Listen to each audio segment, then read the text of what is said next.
सबसे पहले बात पीएम मोदी की जो ग्लोबल डिप्लोमेसी है जिससे पाकिस्तान को बड़ा झटका लगा है उसके बारे में बात करता हूं, क्योंकि आप देखिए कि एक तरफ तो बात चल रही थी कि पाकिस्तान की जो खस्ता हालत है उसमें वो अपनी एयरलाइन और दूसरी सरकारी कंपनियां बेचने पे तुला हुआ है। मुनीर और शहबाज को लग रहा था कि उसके एयरपोर्ट को यूएई खरीद लेगा, लेकिन दिल्ली में पीएम मोदी से सिर्फ 3 घंटे की मुलाकात के बाद जब यूएई के राष्ट्रपति वापस लौटे तो यूएई ने साफ कह दिया कि हमको पाकिस्तान का एयरपोर्ट नहीं चाहिए।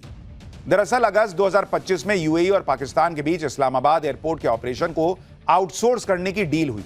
इस डील के तहत इस्लामाबाद एयरपोर्ट का पूरा मैनेजमेंट यूएई को सौंपा जाना था। पाकिस्तान में इस डील को गंभीर आर्थिक संकट के बीच बड़े निवेश और एक्सपर्टीज का सौदा माना जा रहा था, लेकिन अब यूएई ने इस डील से पूरी तरह किनारा कर लिया है, जो भिखारी पाकिस्तान पर यूएई के घटते भरोसे को भी दिखाता है। यूएई के साथ इस डील के कैंसिल होने पर पूरे पाकिस्तान में चर्चा हो रही है कि जिस दिन यूएई के राष्ट्रपति पीएम मोदी से मिलकर गए उसी दिन पाकिस्तान के साथ खेला हो। सुनिए कैसे पाकिस्तान की पब्लिक और मीडिया अपनी ही सरकार को कोस रही। भारत ने अपने इतिहास की सबसे बड़ी डील आज साइन की। आज नरेंद्र मोदी ने ईयू के साथ जो डील की, इसे मदर ऑफ ऑल डील ऐसे नहीं कहा जा रहा। आप देखिए कि वर्ल्ड ऑर्डर के लिए कितना बड़ा मैसेज चला गया। आप बॉडी लैंग्वेज देखिए बॉस। आज जब दिल्ली के हैदराबाद हाउस में यूरोपीय यूनियन के नेता पीएम मोदी से मिल रहे थे तो तीनों नेताओं ने जिस तरह से एक साथ ऊपर उठाया, हाथ को ऊपर उठाया, वो तस्वीरें देखकर ट्रंप और उनके लोग पैर पटक रहे हैं। क्योंकि भारत को टैरिफ से धमकाया, भारत डरा नहीं। यूरोप को टैरिफ से धमकाया, वो भारत के साथ आकर सट गया। क्योंकि आज की डेट में भारत दुनिया की बड़ी आर्थिक ताकत बन चुका है। ट्रंप जिसको धमकाते हैं वो भारत की तरफ मुंह करके देखता है। भारत कहता आओ ना भाई, हम तो सबके साथ खड़े हैं। क्योंकि जिस भारत को ट्रंप का टैरिफ झुका नहीं पाया, उस भारत के साथ दुनिया में कौन है जो खड़ा नहीं होना चाहता है। यूरोप ने यही काम किया। एक देश नहीं, 27 देशों के यूनियन ने, यानी एक साथ 27 देशों ने भारत के साथ मेगा डील की। ट्रंप जिस यूरोप की डेली बेइज्जती कर रहे थे, उस यूरोप ने आज ट्रंप को मुंहतोड़ जवाब दे दिया और दुनिया को यह मैसेज दे दिया कि दुनिया में सबसे भरोसेमंद पार्टनर कोई हो सकता है तो वो भारत है। फिल्मों में नहीं होता है, आप देखते हैं कि कोई विलन है जो सबको बुली कर रहा है और वो एक एक करके दोस्त जो हैं वो विलन के, वो हीरो के साथ आके सटने लगते हैं। आज की डेट में वो भारत जो है ना, वो नया, आज की डेट में वो हीरो जो है वो नया भारत है। फ्री ट्रेड एग्रीमेंट को लेकर पीएम मोदी ने कहा कि यह नए युग की शुरुआत है, भारत के इतिहास का सबसे बड़ा फ्री ट्रेड एग्रीमेंट। एक बार पीएम मोदी ने इसके बारे में क्या बताया सुनिए। फिर इस डील में ऐसा क्या है जो भारत के लिए भी बहुत बड़ी बात है और 27 देशों को भी बहुत बड़ा फायदा पहुंचाने वाला है, उसके बारे में एक एक चीज बताऊं। पहले पीएम मोदी को सुन लीजिए। आज भारत ने अपने इतिहास का अब तक का सबसे बड़ा फ्री ट्रेड एग्रीमेंट संपन्न किया है। आज 27 तारीख है। ये सुखद संयोग है कि आज ही के दिन यूरोपियन यूनियन के 27 देशों के साथ भारत ये एफटीए कर रहा है। यह एक ऐतिहासिक समझौता हमारे किसानों, हमारे छोटे उद्योगों, इसके यूरोपियन मार्केट तक पहुंच आसान बनाएगा और वैश्विक स्तर पर सप्लाई चेन को मजबूत करेगा। यानी यह सिर्फ ट्रेड एग्रीमेंट नहीं है, यह साझा समृद्धि का नया ब्लूप्रिंट है। राष्ट्रों के संबंधों में कभी कभी ऐसा क्षण आता है जब इतिहास स्वयं कहता है यहीं से दिशा बदली, यहीं से एक नया युग शुरू हुआ। भारत की और यूरोपियन यूनियन की यह ऐतिहासिक समिट वही क्षण है। प्रधानमंत्री नरेंद्र मोदी साफ कह रहे हैं कि यहां से दुनिया में वर्ल्ड ऑर्डर बदलने वाला है। क्योंकि आप देखिए अमेरिका के जितने दोस्त हैं ना, उनमें ये 27 देश भी शामिल हैं और वो सारे 27 देश आज की डेट में भारत के साथ खड़े हैं। और ये ऐतिहासिक डील तो है ही, 17 साल से ये डील अटकी हुई थी बॉस, लेकिन नरेंद्र मोदी ने भारत की शर्तों पे ये डील कर ली। आज भारत यूरोप के बीच जो ट्रेड डील हुई है उससे तगड़ा जवाब ट्रंप को और कुछ नहीं हो सकता था, क्योंकि ये ट्रेड डील तब हुई जब ट्रंप भारत की इकोनॉमी को डेड बता रहे थे। भारत में भी राहुल गांधी जैसे नेता भारत की इकोनॉमी को डेड बता रहे थे। आज भी कांग्रेस पार्टी ने कुछ ऐसा किया है जो आप सुनेंगे तो आपका सिर शर्म से झुक जाएगा। लेकिन आप देखिए, जिसको राहुल गांधी डेड इकोनॉमी बता रहे थे, उसके साथ mother of all deal sign कर रहे हैं 27 देश। डेड इकोनॉमी के साथ करता है कोई क्या? लेकिन कांग्रेस पार्टी को क्या फर्क पड़ता है? अमेरिका ने इस डील को लेकर कैसे यूरोप को कोसा है वो बताऊंगा, लेकिन पहले यह देखिए कि आंकड़ों के लिहाज से इस डील का दायरा कितना बड़ा है। यह डील करीब करीब 200 करोड़ लोगों को कवर करती है। भारत और ईयू ग्लोबल इकोनॉमी का 25% और ग्लोबल ट्रेड का 1/3 हिस्सा कवर करते हैं। इस डील से यूरोप की मार्केट में भारत के 99% एक्सपोर्ट को कम टैक्स या बिना टैक्स के एक्सेस मिल जाएगा। ईयू यानी यूरोपीय यूनियन के 144 सब सेक्टर्स हैं, जैसे IT, professional services, education services, इसका एक्सेस भी भारत को मिलेगा। समझौते के लागू होने के पहले 3 दिन से 3 लाख करोड़ के भारतीय एक्सपोर्ट पर टैरिफ को 10% से घटाकर 0 कर दिया जाएगा। रक्षा जरूरतों को पूरा करने के लिए भारत को ईयू के 13,50,000 करोड़ के सेफ फंड का भी फायदा मिलेगा। और इसमें एक बात और याद रखिए कि यह डील जिनके बीच हो रही है, दुनिया की दूसरी सबसे बड़ी इकोनॉमी और दुनिया की चौथी सबसे बड़ी इकोनॉमी के बीच डील हो रही है। इस डील से भारत में निवेश बढ़ेगा, नौकरियां बढ़ेंगी, प्रोडक्शन बढ़ेगा, मार्केट बढ़ेगा। यानी भारत की इकोनॉमी जो ऑलरेडी रॉकेट बनी हुई है, उसको और पंप मिलेगा बॉस। क्या क्या सस्ता हो जाएगा, क्या क्या फायदा आपको होगा, यह आगे बताऊं।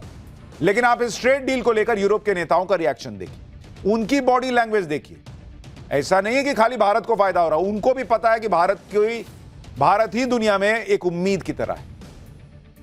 आप यूरोपीय कमीशन की अध्यक्ष को सुनिए, वो इस डील को लेकर इतनी उत्सुक थी कि उन्होंने मकर संक्रांति का जिक्र करते हुए इस डील की टाइमिंग को बहुत शुभ बता दिया।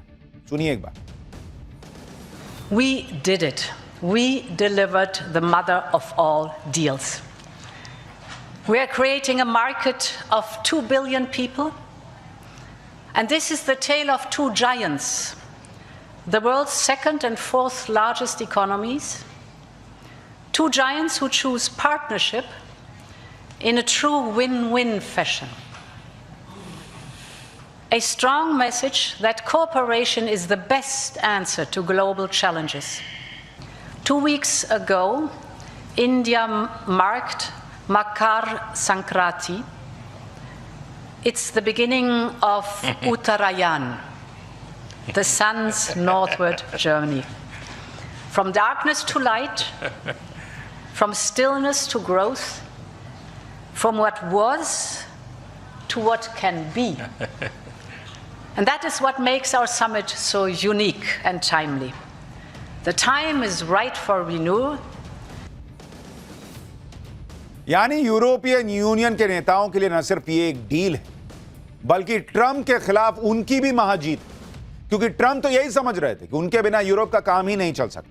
ट्रंप तो अपनी सनक में इतना आगे बढ़ गए कि यूरोप को कुछ समझ ही नहीं रहे थे।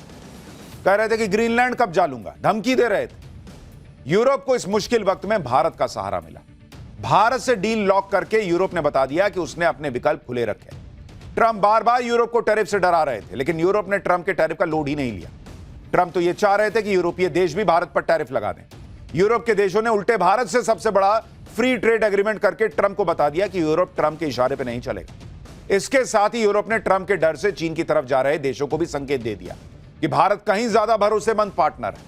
और आप याद कीजिए कि हमने आपको जब डोनाल्ड ट्रंप ने टैरिफ लगाया था भारत पर, उसी वक्त पाठशाला में बताया था कि नरेंद्र मोदी सिर्फ कहते नहीं है, वो आपदा में अवसर तलाश लेते हैं। हमने आपको तब के पाठशाला के एपिसोड में बताया था कि नरेंद्र मोदी अलग अलग दरवाजे भारत के लिए कैसे खुल सकते हैं, उस पर काम करना शुरू कर चुके हैं, और उसी का नतीजा है आज ये डील। और इसलिए आप देखिए कि भारत और ईयू की इस डील से अमेरिका बुरी तरह चिढ़ गया। भाई उसको ऐसी आग लग गई, वो अपनी बौखलाहट छिपा नहीं पा रहा है, पैर पटक रहा है। अमेरिका इस डील के लिए यूरोप को कोस रहा है। अमेरिकी ट्रेजरी सेक्रेटरी स्कॉट बेसेंट कह रहे हैं कि ऐसी डील करके यूरोप अपने ही खिलाफ युद्ध को फंड कर रहा है। यानी अमेरिका खुद को खुद एक्सपोज भी कर रहा है इस भन्नाहट में, इस झन्नाहट में। तुम खुद कह रहे हो ना कि वो जो पेट्रोलियम प्रोडक्ट यहां आता है उसका रिफाइंड वर्जन यूरोपीय देश भी खरीदते हैं, तो उन पे क्यों नहीं टैरिफ लगाए थे तुम? खाली भारत पे क्यों लगाए? अमेरिका ठीक उसी टोन में बात कर रहा है जैसा वो चीन और भारत की दोस्ती को देखकर कर रहा था। जब पिछले साल पीएम मोदी चीन गए तो अमेरिका इसी तरह भारत पर हमले कर रहा था कि चीन तो दुश्मन है, भारत उससे हाथ मिला रहा है। इसी तर्ज पर अब अमेरिका यूरोप की खिंचाई कर रहा है। देखिए, अमेरिका इसलिए बौखलाया हुआ है क्योंकि ऐसी ही डील ट्रंप को भारत के साथ करनी थी, जिसके जरिए वो अमेरिका में ये डंका पीटते कि देखो मैंने भारत जैसे बड़े बाजार को अपनी डील में कवर कर लिया। लेकिन वो अपनी सनक और हनक में ऐसा कर नहीं पाए। अमेरिका से ट्रेड डील होने से पहले यूरोप से भारत की डील हो गई। आप सुनिए इस डील पर बोलते हुए पीएम मोदी ने कैसे इशारों में ही लेकिन अमेरिका को तगड़ा जवाब दिया। आज ग्लोबल ऑर्डर में बड़ी उथल पुथल है। ऐसे में भारत और यूरोपियन यूनियन की साझेदारी अंतर्राष्ट्रीय सिस्टम में स्थिरता को मजबूती देगी। इस संदर्भ में आज हमने यूक्रेन, पश्चिमी एशिया, इंडो पैसिफिक सहित कई वैश्विक मुद्दों पर विस्तार से चर्चा की। मल्टीलेटरलिज्म और इंटरनेशनल नॉर्म्स का सम्मान हमारी साझी प्राथमिकता है। देखिए, प्रधानमंत्री मोदी ने इंटरनेशनल नॉर्म्स की बात की, जिसको डोनाल्ड ट्रंप ने जूते की नोक पे रखा हुआ और वहीं से मैसेज दे दिया कि हमारे लिए इंटरनेशनल नॉर्म्स मायने रखता है, हमारे लिए दूसरे देश भी मायने रखते हैं। हम अमेरिका की तरह नहीं है कि खाली अपना अपना अपना अपना देख लिया। आप यह भी देखिए कि भारत ने ईयू के साथ डील करके कैसे बांग्लादेश के साथ भी खेल किया। दरअसल अभी बांग्लादेश की टेक्सटाइल इंडस्ट्री यूरोप में बहुत ज्यादा यूरोप में बहुत ज्यादा एक्सपोर्ट करती है। लेकिन अब भारत के प्रोडक्ट्स जब बिना टैक्स के यूरोप के मार्केट में एंट्री मारेंगे तो बांग्लादेश के लिए संभलना मुश्किल हो जाएगा। अभी यूरोप में भारत के टेक्सटाइल एक्सपोर्ट्स पर 12 से 16% का टैरिफ लगता है, जबकि बांग्लादेश और वियतनाम जैसे देश ट्रेड एग्रीमेंट के जरिए टैरिफ से बच जाते हैं। लेकिन अब भारत का टेक्सटाइल एक्सपोर्ट भी कंपटीशन की रेस में आ जाएगा। केंद्रीय मंत्री पीयूष गोयल ने बताया कि भारत का टेक्सटाइल एक्सपोर्ट 64,000 करोड़ रुपए से बढ़कर करीब 3 लाख करोड़ रुपए का हो सकता है। साफ है कि जब यूरोप में भारत का टेक्सटाइल एक्सपोर्ट बढ़ेगा तो उससे बांग्लादेश जैसे देशों को सीधा नुकसान होगा और बांग्लादेश की इकोनॉमी टेक्सटाइल इंडस्ट्री पर बहुत ज्यादा निर्भर है। उसमें भी पेच ये है कि बांग्लादेश की टेक्सटाइल इंडस्ट्री का ज्यादातर रॉ मटेरियल भारत से आता है। बांग्लादेश के पास सस्ती लेबर है, भारत से अच्छा और सस्ता रॉ मटेरियल मिल जाता है। लेकिन अभी बांग्लादेश की टेक्सटाइल इंडस्ट्री में उथल पुथल मची हुई। बांग्लादेश टेक्सटाइल मिल्स एसोसिएशन ने आरोप लगाया है कि भारत के ड्यूटी फ्री कॉटन की वजह से उनकी डोमेस्टिक मार्केट तबाह हो रही है। बांग्लादेश के टेक्सटाइल मिलर्स का दावा है कि उनके पास करीब 10,000 करोड़ रुपए की कीमत का स्टॉक पड़ा है जो बिक नहीं रहा। बांग्लादेश में 50 मिल बंद हो गई। गैस शॉर्टेज की वजह से दिक्कत हो रही है, जिस वजह से बांग्लादेश के मिल मालिक देशव्यापी हड़ताल की धमकी दे रहे हैं वहां पर, और इस वजह से बांग्लादेश के 10 लाख वर्कर्स पर असर पड़ेगा। और खेल कर लो कट्टरपंथी।